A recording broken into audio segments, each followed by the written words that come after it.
O presidente da Deputación da Coruña, Valentín González Formoso, xunto co deputado de Deportes, Antonio Leira, mantiveron un encontro con representantes da xunta directiva do Club de Remo Puebla para coñecer de primeira man as súas principais necesidades tras o devastador incendio que destruiu por completo a súa sede social. Os dous representantes provinciais trasladaronlle o seu apoio ao club, que se verá referendado nunha achega económica por valor duns 100.000 euros para renovar as embarcacións e os equipamentos destruídos. Ademais de mostrar solidaridade, tamén dar un paso adiante para intentar recuperar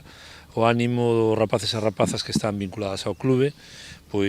para que sepan que non están sós, que a Deputación da Coruña, xunto con outras administracións, tanto a Xunta como o Concello,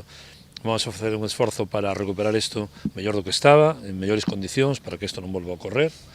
e que vamos a inyectar xa unha cantidad económica inmediata para que poda empezar a comprar equipamentos que xa están a facer,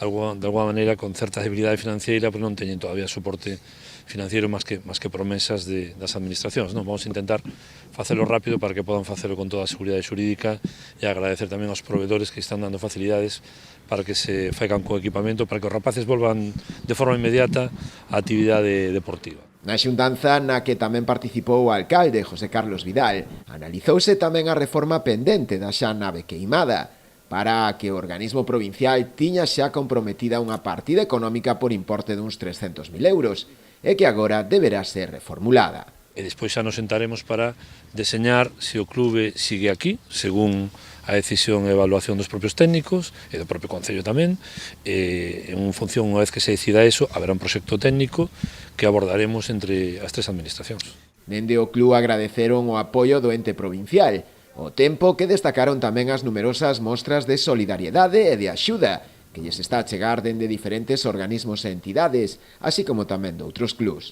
Teño a suerte de que todas as peticións que estou facendo, todos se me están atendendo, vale? E incluso, os demais clubs galegos están ofrecendo a terrenos ou a deixarnos toda a material que faga falta. En canto a administracións, a todas as portas que estamos chamando están respondendo de maneira máis que eficaz e eficiente, porque en ningún momento pensamos que iban a ser tan rápidos na súa resposta, que é verdad que están exigindo un ritmo alto a directiva, pero moi ben, moi contentos. Vamos a traballar en precario, vai ser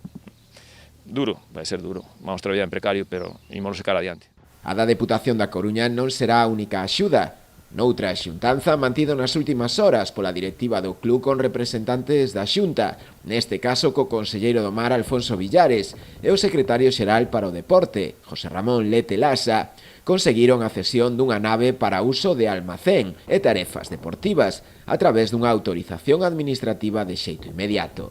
Dende o goberno autonómico tamén lle trasladaron aos directivos do club a súa disposición a estudar a posibilidade dunha axuda extraordinaria, dada a excepcionalidade da situación e o carácter singular do tráxico incendio que destruiu por completo a sede da entidade.